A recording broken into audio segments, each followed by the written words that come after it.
Yo guys, selamat datang lagi di Hero Review. And we are back. Setelah cukup lama kembali lagi di konten Geeky Talk. Geeky Talk, gue bakal namain itu sekarang.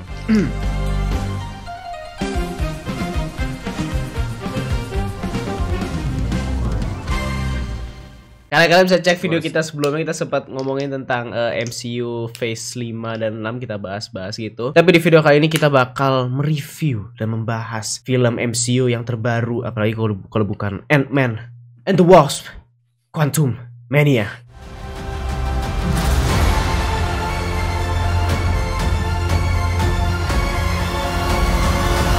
Yap, ini dia Ant-Man. Oh ya, pastinya gue ditemani oleh sepupu gue, Evan. Halo. Apa? Kok selalu telat ya? Telat ya? Dan kita bakal jadiin satu video aja bagian no spoiler dan spoilernya. Nanti gue bakal kasih timestampnya, jadi kalian bisa cek aja, ya kan? Dan oke, kita bakal langsung aja bagian no spoilernya. Ya kita bakal review sekilas aja mengenai Ant-Man ini. Untungnya gue udah nulis sedikit notes baru tadi sebelum mulai. Ya oke. Ini mungkin kayak film besarnya ya untuk Phase 5 atau dari film-film sebelumnya, ini termasuk yang breakthrough lah untuk cerita selanjutnya. Tapi gue bisa bilang sih, untuk nggak tahu ya, yang gue rasain tuh kayak MCU itu standarnya kayak lagi nurun aja. Sebelum Thanos tuh kayak semua ceritanya tuh jelas gitu kan. Satu film tuh bisa berdiri sendiri. Untuk kali ini sih bener-bener kerasa banget standarnya lagi nurun dan gitu-gitu aja. Di Ant-Man ini. Dan pastinya Ant-Man ketiga ini ceritanya lanjut tentang Scott Lang yang dia sekarang udah hidup normal. Terus ada anaknya juga yang udah gede, si Casey kan. Terus ada si, lanjutin dari film sebelumnya juga sih, ada si Janet ada. Ya, Janet ibunya Hope. Inti ceritanya mereka masuk ke dunia quantum realm ini kembali lagi karena ada accident yang agak kurang menurut gua.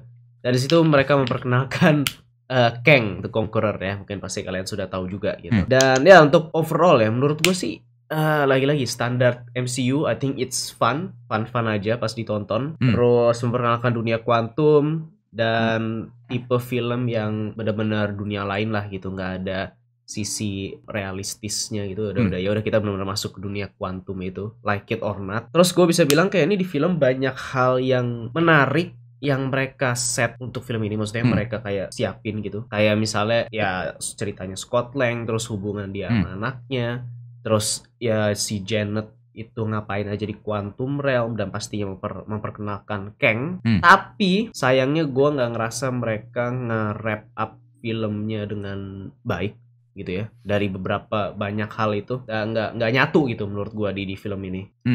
Nggak kerasa aja. Kayak maksud gue tuh nggak tahu mana yang penting di film ini, nggak kerasa gitu.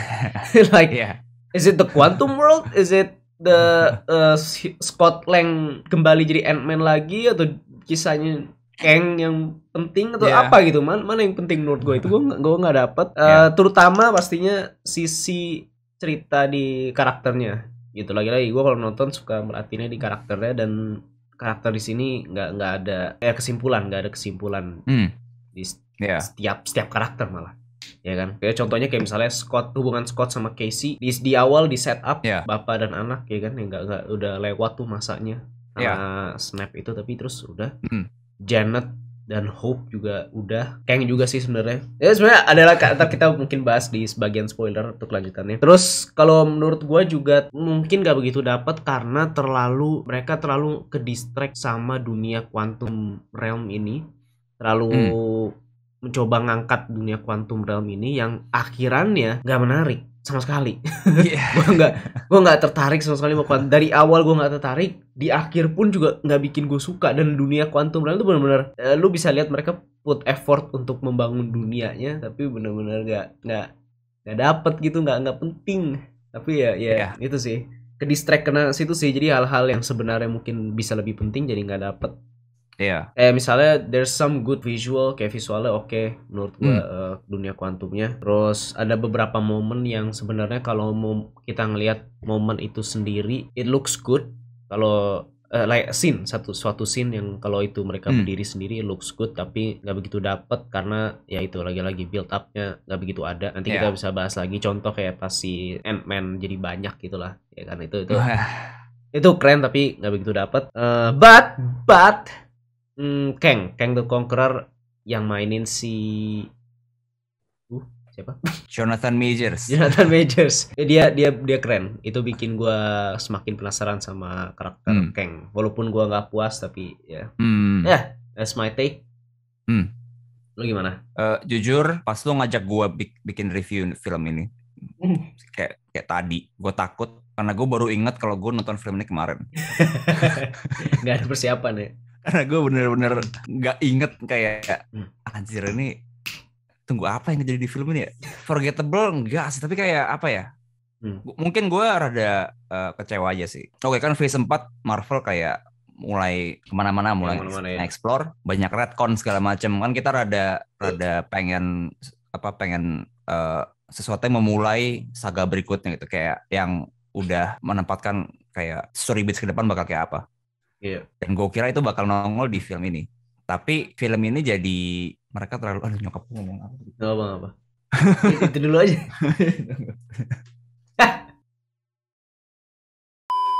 I'm back. Yep. Lanjut. Bagaimana tadi? Jadi gue mana ya? Gue nggak terlalu connect sama konten yang ada di film karena menurut gue terlalu nggak fokus filmnya. Sebenarnya kayak yang lo bilang sih, semua elemen quantum realm itu bener-bener gue nggak ingat sama sekali. Haram ya. Tapi padahal itu sebagian besar filmnya. Karena awal-awal ada banyak story beats kayak hubungan Scott sama Casey gitu-gitu. Iya. Kayak dia kehilangan waktu segala macem. Gue kira itu bakal lebih didorong ke depannya sebagai kayak motif ya Scott atau apa. Iya. Tapi panjang film jadi nggak terlalu ke touch on itu. Ya dan juga kadang aja. Di akhir pun juga itu malah ya bukan, ternyata nggak penting di akhir pun juga nggak ini. Maksudnya kan harusnya wrap up lah gitu, bisa jadi kan ada satu hal yang mereka carry sepanjang film gitu kan, ternyata enggak. Menurut gue mungkin tadi dipanggil bang gitu. Gantian. Wait. Oke. Ya dia ngunyah dulu. Even now, walaupun ini katanya kayak the gateway to Phase 5, film pertama yang akan bikin kedepannya makin jelas. Masih nggak kelihatan kedepannya bakal kayak apa, man. Iya lagi. Kayak, true. I guess gue datang nge-expect makanan gourmet, tapi gue malah dapat fast food. Planning out itu nggak kayak step ini gue harus gini-gini gitu. Kayak, tunggu. Kayak gue. Tadi lumayan lama nih. Ya tadi gue udah sih. Tadi itu kayak kata terakhir gue sih yang. Itu kayak non-spoiler review gue itu tuh. This is the punchline. Ini siap-siap. Oke ini klimaksnya nih. Gue kayak pesen makan gourmet tapi dapetnya fast food. Mic drop. Tapi terus kayak gue kayak terus Oke, ya intinya gue tambahin satu deh, gue tambahin kayak dan karena introduksinya Kang, jadi gue rada nge-expect stakes-nya bakal lebih kerasa, bakal ada sense of danger atau apa. Tapi filmnya justru terlalu take itself not seriously, apalagi dengan addition satu karakter yang nanti kita akan bahas. I don't know man, jadi rada berantakan menurut gue vibes-nya. Apa kita ke rating aja ya? It's gonna be hard though. Hard? What do you mean hard? Ya, karena atau enggak biasa gitu kan. Sebenarnya jelek pun juga gue nggak bilang jelek. Gue juga. It's not a bad movie, but tapi at the same time nggak good juga. Jujur pas nonton pun juga ada momen di mana gue ngantuk banget sih. Gak tau lu notice bahwa kita nonton bareng kan? Atau di atas sebelah gak ada momen gue kayak merem, completely gone. Tapi gue nggak tahu. Dan gue nggak merasa kehilangan apa-apa. Tapi ya oke, mungkin dari gue, dari dulu lah, dulu. Gue ngasih 6 kalau lagi rada mabok. Jadi gue kasih 5. Wow. Oke, interesting. Oke, gue nggak se-harsh lu. Gue bakal kasih, gue kasih 6,5 dengan catatan gue suka Kang. Gue suka Kangnya. Sama-sama. Positif lagi, positif batch. Tapi ya 6,5 itu dia pendapat kita mengenai Ant-Man and the Wasp. The Wasp pun juga sebenarnya nggak muncul-muncul banget. So Ant-Man. Gue lupa Yeah, there's hope. Ant-Man, and the Wasp. Like, but the Wasp is like nothing. Like, itu gue juga sedih, man. Gue suka Hope soalnya, gue suka yang main juga sih itu. Gue lupa judulnya Ant-Man and the Wasp. Gue lupa. Iya, gue juga baru kepikiran tadi. Cuman gue suka Hope, man. Tapi ya udah di situ dia nggak berguna. Terus nanti di spoiler. Oke, itu aja teman-teman. No spoilernya, dan kita bakal masuk ke bagian spoilernya. Jadi buat yang belum nonton ya silakan nanti nontonnya setelah kalau udah nonton filmnya gitu kan. Tapi ya langsung aja kita masuk ke bagian spoilernya. Here we go. Ant-Man and the Wasp: Quantumania. Spoiler.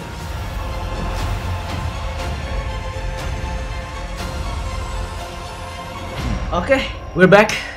Kita kembali ke bagian spoiler Ant-Man. Kita bakal bahas aja. Nah, di sini baru nggak ada notes-nya. Paling nggak gua. Ya kalau dia tadi sih itu juga udah nggak ada tuh catatan. Apalagi gua, Cer. Oke, mungkin kita mulai dari bahas apa dulu nih yang gua mau dari judulnya ya, Ant-Man and the Wasp. Tapi Wasp-nya nggak ada. Dan lucunya di akhir mereka seakan-akan Ant-Man and the Wasp. Jadi akhir-akhir kayak Hope menyelamatkan, terus and then they together. Yang di akhir tuh setelah ngalahin Kang. Tapi terus itu sama sekali nggak kerasa. Malah mungkin lebih kerasa kalau misalnya Casey yang nyelamatin. A bit, you know, but aneh banget. Atau nggak karena ini kayak lawan Kang juga kan, kayak karena dia kan kayak harusnya udah leagues jauh di luar kemampuan mereka kan. Kayak jadi di pikiran gue tuh kayak Scott bakal somehow nge-trap Kang bareng dia gitu. Bisa. Iya bisa. Terus juga di akhirnya pas mereka kayak bareng-bareng gitu kan, like di sini terus seakan-akan kayak mereka bakal trap ke situ, terus kebuka lagi portalnya. Let's go back, you know. Ya enggak, maksudnya ya hilang mereka, Ant-Man hilang sampai yang mungkin sampai Kang Dynasty atau apa. Sama ya, di filmnya itu kayak benar-benar udah. Oke, baik lagi. Gak ada poin yang mereka dead balik lagi kan. Terus buat apa panik? Buat apa? Ya itu di credits tuh langsung. Iya. Hi, I'm Scott. Ya itu sih kayak ceritanya kemana-mana dan nggak ada yang penting, nggak ada yang meaningnya tuh apa yang mau diangkat. Ya dan gue nggak suka kita lihat Kang bisa dikalahin. Itu gue rada sebenarnya nggak suka sih. Kalau dia akan jadi big bad face ini. Mungkin kita bisa langsung touch Kang dulu sih. Gue mau bilang sih mungkin meaning dari film ini terutama buat gue itu bukunya Scott sih, itu lumayan impactful menurut gue ya. Watch out for the little guys. Dia kelewatan, dia datangnya agak telat. Itu paling kena. Di awal dia baca bukunya, ya kan? Terus dia kayak ngasih kata-kata yang bijak gitu. Lu mesti lihat ya. Watch out for the little guys. Nah itu di situ doang. Nah sisanya, ya deh. Anyway, kita mungkin langsung touch Kang aja sih, Kang the Conqueror. Kali ini bener-bener versi, gue nggak begitu tahu nih ya kan. Benar versi The Conqueror, like the Kang Conqueror itself. Karena sebelumnya dia udah muncul di Loki sebagai He Who Remains, right? Ya, He Who Remains. Ya, menurut lo gimana? Gue nggak suka Kang, tapi gara-gara film ini, gara-gara Jonathan Majors sih. Jonathan Majors ya, oke. Gue suka Kang versi ini.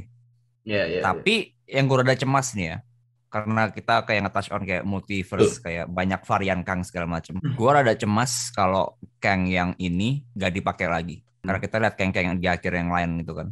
Iya, jadi di akhir. Karena gue udah rada attach sama Kang yang ini. Dan gue sangat yakin dia gak mati sih. Pasti keluar dia dari itu, gue yakin banget. At least di Kang Dynasty atau Secret Wars pasti dia bakal nongol lagi. Ya man, Kang, dude. Dan gue suka banget kalau teknologi dia tuh saking advance-nya, udah kayak dia tinggal nggak perlu dijelasin lagi sih. Saking advance-nya. Iya udah saking advance-nya mereka nggak perlu ngejelasin karena mungkin nggak bisa juga. Dia bisa nge-pause waktu. Cuman ini jadi pertanyaan sebenarnya gini, gue suka yang paling bikin gue suka sama Kang hasilnya lah setelah nonton gitu ya. Kita mungkin bakal lihat si Jonathan Majors ini memainkan banyak versi itu gitu. Jadi gue bisa ngelihat mereka akan munculin banyak Kang sudah di akhir gitu. Tapi terus kita kayak bertanya-tanya, oke ini Kangnya bakal kayak gimana nih? Oke Kang di misalnya mungkin nanti muncul di Loki season 2 atau di mana? Ya, tapi Gue kayak pengen lihat Kang berbeda yang kayak oke ini Kang apa lagi nih Kang apa lagi. Itu sih gue suka, gue pengen lihat. Gue justru takutnya tuh kayak masalah di film ini juga, jadi karena kita nggak bisa ada waktu untuk ngeksplor satu kemana, jadi ada ngeblur juga. Mesti ada yang satu utamanya sih ya. Which is this one. But it's gone. Nah, itu bisa nggak sih kalau sebenarnya itu bukan the main one? Bisa aja. Tapi masalahnya ini udah di-establish he is the exiled one. Iya juga sih. by the other Kang juga sih ya. Ya. Tapi oke lah, we'll see lah. Iya. Kalau soalnya teorinya ini, bisa kemana-mana sih teorinya. Ya, tapi kalau ini Kang yang kita akan dapat ke depannya, gue sih I'm on board. Ya, dan juga kan kalau yang kita lihat di akhir tuh di Loki kan ada yang Mayor itu kan kalau nggak salah apa main Kang? Iya itu main Kangnya bukan sih? Nggak tahu juga ya tetap. Nggak tahu juga. Ya kalau di komik sih iya, tapi nggak tahu di sini. Iya. Gua teori bisa kemana-mana, bisa jadi it's like they're the same like time, bisa jadi Kang yang di Mayor itu future dari Kang yang kita lihat di Ant-Man, atau itu sebelumnya like you know that kind of stuff. Asal nggak ada yang namanya Markus aja. Don't mention that name, you shall not be named, atau itu dia. Tapi ya intinya sih kita bisa teorinya bisa kemana-mana lah, tapi intinya Jonathan Majors, damn bro, ini keren banget sih. Gue suka gimana dia maininnya tuh emosional gitu karakternya. Itu maksudnya bukan jarang-jarang ya. Itu menunjukkan bahwa villain ini tuh sejarahnya tuh panjang gitu. Kayak he has this motivasi yang nggak cetek, you know, nggak yang sekedar I want to rule the world terus biasa aja karakternya atau personalitinya. Di sini bener-bener emosi dan kayak nangis sampai sempat nangis gitu. Range dia rada gila sih. Hanya sekedar gimana dia maininnya tuh udah langsung oh shit ya, dia deep nih menurut dia, ini hal yang sangat berarti buat dia. Walaupun motifnya kita belum terlalu lihat sih. Kita baru lihat. But then again kita juga nggak lihat motif Thanos sampai kayak Infinity War. Keren, ya maksudnya karena itu keren banget maininnya. Iya. Wah parah sih, gue suka banget. Gue jadi langsung ngefans sama Jonathan Majors sih. Gue harus beli figur dia ntar. Iya, gue suka dia. He's actually threatening. Iya. Exactly. Wibawanya lah ya. Apalagi yang dia nge-switch dari negosiasi ke maskot terus langsung nge-torture si Cassie gitu. Langsung ya. Apa kayak lu juga yang ngomong nih ke gua, bagaimana lu nggak bisa outsmart, lu lebih tahu dari dia karena he knows all. He knows all man, like bro. Dia udah hidup berapa kehidupan sih? Ya lu nggak bisa berargumen, beralasan dengan dia gitu, you know, dia udah ngelihat itu di atas. Kayak pas dia kalah di akhir juga, do you know how many rebellions I've been through? Nih lo tuh tau gak sih ini udah berapa kali gue kayak gini? Dan I can just do it again. But he's still human, dan itu yang gue suka untuk karakternya bagaimana si maininnya gitu, si Kang ini, bahwa dia memang di atas semua, tapi dia tetap manusia, dia tetap beremosi gitu, punya emosi. Sakit hati tuh kelihatan ya, dia sakit hati ya. Mungkin dia acting juga. Bisa juga, tapi gak hanya Jonathan Majors yang jago acting ya, Kang juga. Tapi gue suka si Kang kayak pas si Janet kayak baru tahu. Dia tuh nggak kayak I've been found out, langsung jahat gitu. Dia kayak we had a promise. Kayak masih rada mau ngebantu dikit. Walaupun kan kata si ini lagi karakter paling gak guna, Bill Murray kan dia bilang kayak he can be pretty persuasive. You know what? I see that.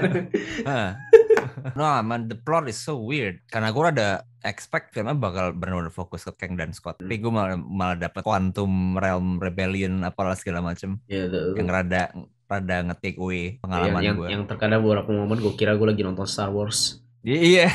Dan ada modok.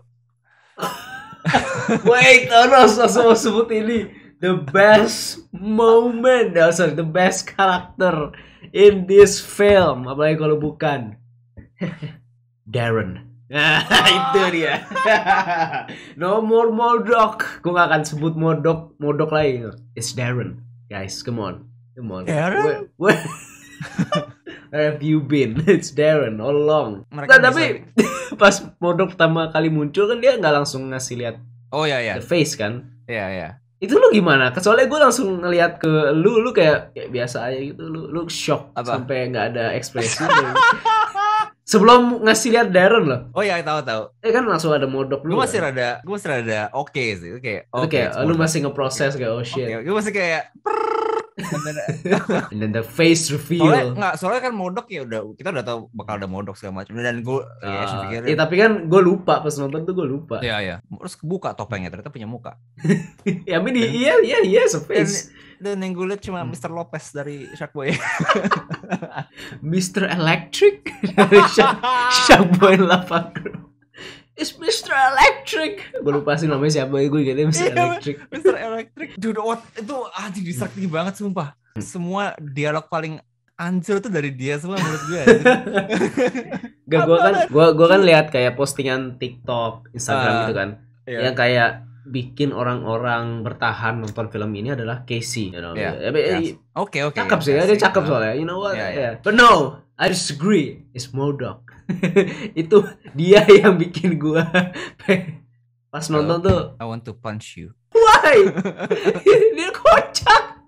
Dia doang yang bikin menarik di film. This guy's not even Modok. Ini Tarleton-nya bukan. Ini bukan Tarleton. Jadi kayak gue dan gini. Gue udah ngerasa kayak di pertama kali nongol kayak no way. Oke. Terus mereka nge-double down, ngasih lihat kepala dia pakai pantat bayi gitu anjir.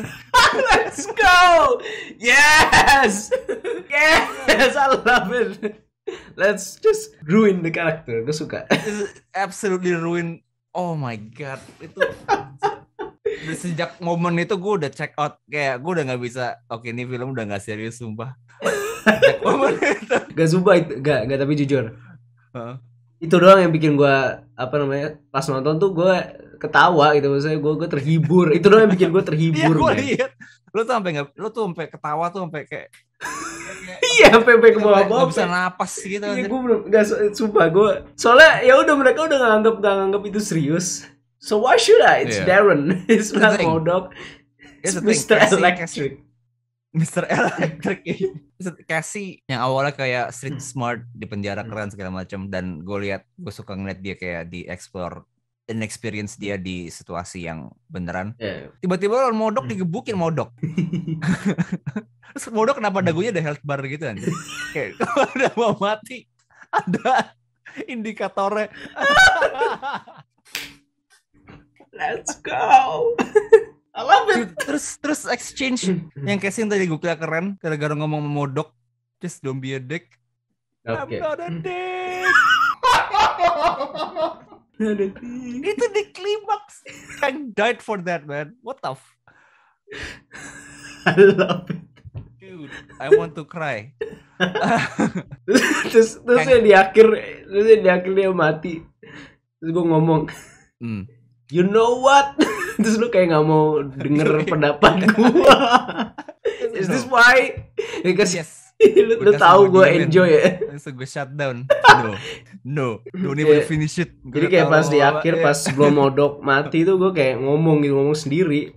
Terus kayak gue mau kayak ngomong, you know what gitu kan, belum selesai. Tapi dia kayak langsung no, diem. Lu diem. Gue bener gak percaya kalau ini they signed off on this. The director agreed. Oke. Jadi intinya sih udah pasti nggak akan ada Modok ya kan. Ini udah ya nggak mungkin dong. Like this is the real Modok. It's done. It's done, right? It's done. Jadi maksud gue ngomong, you know what? Maybe it's for the best. Ya kan? Kenapa? Karena emang susah sih sebenarnya ngeadaptasi Modok jadi live action dengan bentuk dia kayak gitu. Udah ada, Pak. Udah ada ya? Di Game Avengers. Ya itu kan di game, ini kan di. Nggak, tapi kayak Modok itu lebih kayak he's actually a villain. Yeah, he's a killing machine. Yeah. I don't know, man. Nggak aja sih. Gue ini ya udah sih. Gue kayak mungkin emang agak susah juga. Dan kenapa ya udahlah dibikin jokes aja dengan muka gede gitu sih. Nah, bukan kayak nggak masalah gue itu kayak dude, he doesn't need to be in the movie, man, like at all. Iya benar. Dan it depends juga sih kayak buat orang yang mungkin tahu Modok segala macam mungkin bakal tapi buat orang yang suka. Gue tahu Modok. Kok gue gak suka? Maksudnya yang tahu. Apa? Yang tahu buat orang yang tahu kenapa? modok di komik apa gimana mungkin bakal kayak kok gini gitu. Tapi buat yang nggak tahu kan, oh iya. I mean, yes. I don't care. Bakal ngetawa CGI. Kayak bayi gitu, CGI face. Oh shit, sorry. Mr. Electric. Ntar gue ganti baterai. Untuk selanjutnya mungkin kayak scene yang lumayan apa ya, mungkin dari mana ya? Kayak Janet Apa? Janet tuh sebenarnya kan karakternya bukan tujuannya sih. Karakter yang berarti buat dia itu adalah hubungan dia sama Hope kan. Sebenarnya perlu diangkat gitu, tapi sayangnya di film ini kalau gitu ada si Hope kan. Hope juga men. Jadi Janet tuh di sini cuma Janet tuh benar-benar mempersulit masalah, sulit situasi dong kayak. man. Just tell us, man. Just tell her what's going on. Nanti kita bakal keluar dulu di sini. Bro. Terus juga setiap karakter tuh nggak penting, man. Terutama ya Hank Pym. Like what is he doing there? Just there. Iya. Dia tujuannya cuma buat dia berkomunikasi dengan semut yang terus mereka bikin civilization yang udah maju. Yang jauh lebih serem dari Kang. Iya anjing. Tapi terus ya udah juga gitu. Ya udah iya. Terus ya udah mereka di Quantum Realm terus apa? Udah tuh dikuasai tuh, udah tamat lah Quantum Realm. Dynasty of Ants man, bukan Dynasty of Kang. Ya, The Dynasty of Ants. Apalagi ya? Ini film gak begitu memorable sih. Oke, the best scene ya bukan best scene, one of best scenes sebenarnya yang Scott jadi banyak itu tuh gue suka sih. Itu pertama lucu juga gitu, tapi terus yang ini sebenarnya momen yang kayak it's pretty meaningful untuk karakter Scott yang dia jadi banyak. Tapi terus masing-masing itu punya satu tujuan, itu untuk si Casey kan. Mereka sama-sama melakukan semuanya untuk Casey dan terus kayak mereka si Scottnya diangkat. Tapi nggak begitu dapat gitu karena ya build up-nya nggak ada. Ya, that was cool. Ya balik lagi sih dunia kuantum yang nggak jelas ini kelamaan men, kebanyakan. Mereka memperbanyak cerita kuantum dan sama sekali nggak ada yang gue inget. Mereka berusaha. Iya, soalnya mereka terlalu fokus ke karakter kuantum realm itu man. Itu nggak yang bisa ada yang baca pikiran like what apa men. Terus yang jelly itu ya nggak ada itu yang cewek juga. Mereka ngededicate satu subquest satu subplot sama punchline ke mereka men. Gila tuh bisa dipakai untuk yang lain kan. Parah waktu itu kayak kelamaan di situ, benar-benar kelamaan. Lu bisa develop Kang, lu bisa develop Scott sama Casey lagi berdua, ya udah develop aja hubungan mereka. Melawan monster-monster nggak jelas juga cukup. Janet. Omong gue suka look dunia quantum realm, tapi kayak I wish itu cuma backdrop, nggak usah di face in the front gitu ya. Sebenarnya ya kayak misalnya Guardian kan mereka pindah-pindah ke banyak tempat, tapi mereka nggak memfokuskan di situ. Kita kayak udah nih planet ini ya gitu-gitu aja. Intinya tetap si the team, the squad. Ya intinya tetap the Guardians itu. Itu sih parah sih. Kayak scene yang Bill Murray itu kayak itu buat apa? Coba lu kasih tau gue itu maksudnya apa? Itu scene-nya lumayan lama loh pak. Itu Kevin Feige nge-flex punya Bill Murray. Itu scene-nya lama banget. Cuman buat itu cuma biar Bill Murray bisa ngomong kalau dia tidur sama Janet di depan Hank. Cuma biar Hank jealous, tapi terus Hank pun juga man kalau nggak dapet banget. Dan juga dia yang ngasih tahu Kang kan ini gitu kan. Kayak yang take the movie seriously cuma Kang beneran. Sisanya kayak kenapa lo gitu tadi? Karena itu kan I'm horse. Gak penting banget sumpah. Gue takutnya ada yang kelupaan. Siapa lagi yang penting ya? Gak ada yang penting. Ya gue tahu. Kalau lupa artinya gak penting. Iya sih itu makanya gue baru sadar gak ada yang penting sih. I mean Kang. Okay, maybe we can talk about Kang again. What's going on at the end? Apa yang terjadi di akhir? Mungkin lu bisa lebih tahu. Di akhir kita diperlihatkan ketiga varian Kang yang mungkin akan jadi main trio. Ada yang mirip Tutankhamun. Komik itu namanya Ramatut. Terus ada Immortus yang tua kayak Shang Tsung gitu. Dan satu lagi nggak tahu deh siapa tuh. Yang botak. Botak ya. Cyborg. Dan kita juga lihat ada banyak Kang. Kang Dynasty gue kira nggak bakal langsung ngeliatin kayak segitu banyak, tapi ternyata ada satu kolosium. Dan ada satu poin sih yang gue baru ingat juga bahwa misalnya ini the real Kang the Conqueror, ataukah mereka ngasih lihat kebanyakan? Is it too much tentang karakter Kang, the ups and down? Karena kita udah lihat emosi dia ngedown, emosi dia marah apa, Menurut gue no, karena kayak kita belum lihat kayak full extent kekuatan dia kayak apa. Full ceritanya, motivasi segala macam ya sih. Like the before. Yes. Karena kita lihat dia dikalahin Modok. Enggak sih, maksudnya tapi kita udah lihat dia bisa dikalahin gimana gitu. Jadi kayak beatable ya. Stakes beatable. Gitu. Apalagi pukul-pukulan doang sama si Scott. Ya. Kurang banget gitu kan. Gue kira bakal didominate Scott kan. Makanya dia harus kayak we both lose gitu. Iya. Bisa berantem gitu kalah. Scott aja bisa ngalahin gimana? Thor. Dr. Strange. What else, man? But we'll see. So three main Kangs dan banyak yang lain. Tapi gue udah takut kayak, dude, they're pretty ridiculous looking. Yang mana? Tiga-tiganya. Gue gak ada masalah pas nonton. Mungkin karena Jonathan Majors main ini juga dia a bit animated. Dia lumayan. Itu yang gue rada. Dia bisa animated tapi juga terlihat natural. Ya itu keren banget sih Jonathan Majors. Gue langsung. Iya man. Keren ya. Apalagi ya sih keren banget. Lo ada lagi gak sebelum kita wrap up? Again, kenapa gue rada pengen ngeliat Kang yang The Conqueror yang kita lihat di film ini. The other Kangs were acting like children, man. Itu gue juga ngerti kenapa gitu, gue gak tau ya. Gitu ya?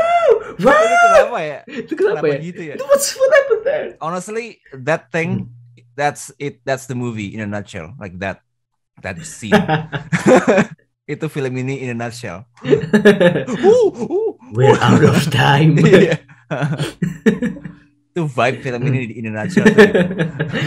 Gue gak tahu maksudnya yang kayak kita expect-nya serius. Kita tuh kayak Kang yang series 3 itu. Tapi the movie tuh Kang yang lain.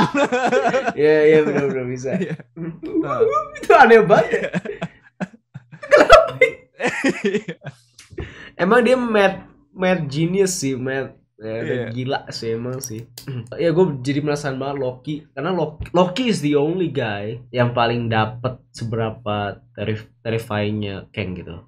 Si Loki itu benar takut. Iya kan? Di akhir film ini dan juga di Loki season 1 ini benar takut sama Kang. Jadi di film ini jadi biasa aja.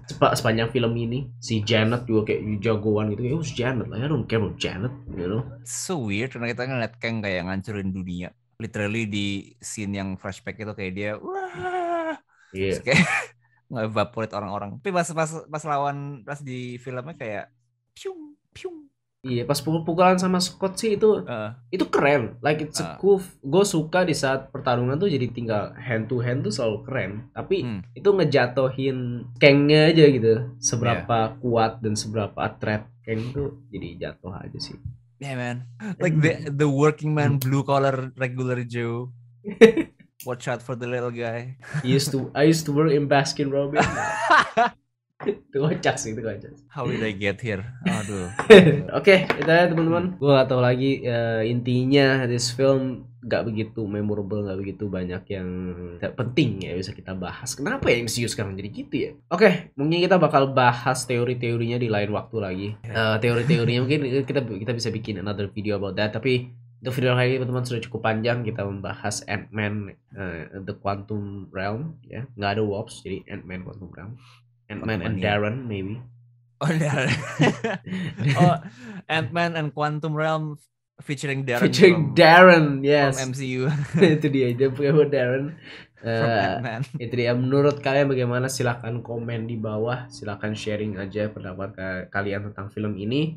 Apa yang kalian suka, apa yang kalian tidak suka. Kedepannya bakal gimana? Teori-teorinya silakan di sharing. Kita bakal bahas di video lainnya. Tapi ya, itulah ya teman-teman. Terima kasih sudah nonton. Jangan lupa like video ini kalau kalian suka, subscribe, itu yang paling penting. Dan ya, see you in the next video and another discussion. Takeaway. Di mana? Di sini ya? Watch out for the little guy. That's it, itu dia. Watch out guys. Gue pengen beli bukunya kalau ada. Oke udah. Bye. See ya.